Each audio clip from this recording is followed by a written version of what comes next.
Yang Berhormat Dr. Muhammad Hatta bin Muhammad Ramli. Betul, Yang Dipertua, terima kasih. Assalamualaikum warahmatullahi wabarakatuh. Soalan saya, soalan nombor 4.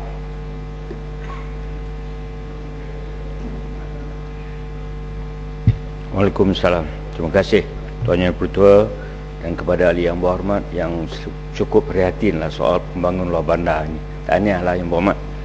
Untuk makluman Yang Berhormat, Kementerian telah memperuntukkan sebanyak 41.4 juta ringgit untuk 18 projek jalan luar bandar negeri Kelantan bagi tahun ini 2011.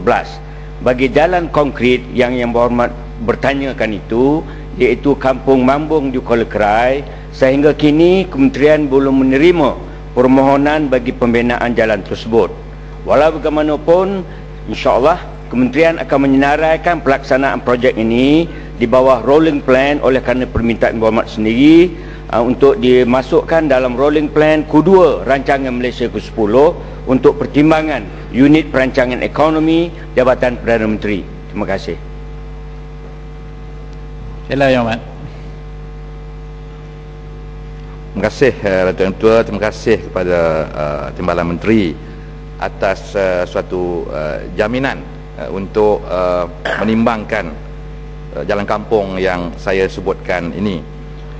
Walaupun ianya jalan kampung, tetapi kampung ini ada karakteristiknya juga. Sebuah kampung yang hanya boleh di akses atau tiba melalui bot, ya, 40 minit naik bot di Sungai Kelantan itu.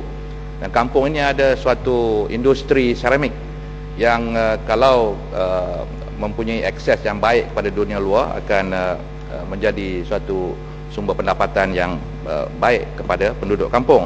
Jadi kita di sana amat berharapkan supaya jalan ini dibaiki. Soalan saya sebagai tambahan, Datuk Yang Ketua, ada beberapa aspek yang saya minta ditekankan, sebab sebahagian kecil di kampung tersebut sudah dulu dibina satu jalan konkrit yang sepanjang lebih kurang 200 meter saja, mungkin menampung keperluan ketika itu, tetapi runtuh, rosak dalam masa yang sangat pendek.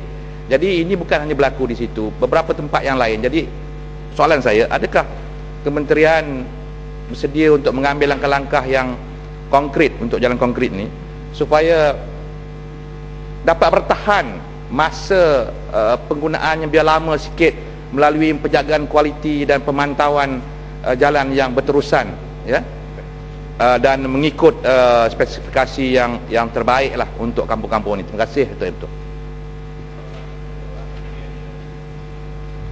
Terima kasih Tuan Ketua kepada Yang Berhormat. Sekali lagi lah saya tahniahlah Yang Berhormat begitu perhatian lah.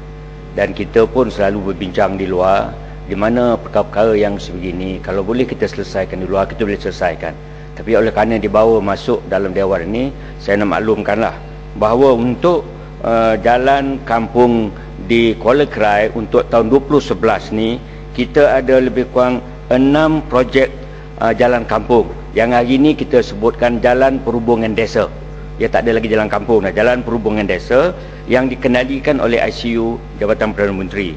Dan untuk Parlimen Kuala Kerai, kerana prihatinnya untuk 2011 ni, kita telah memperuntuk Kerajaan Barisan Nasional telah memperuntukkan peruntukan sebanyak RM895,800 Malaysia. Banyak tuan, hampir 1 juta untuk Kuala Kerai saja.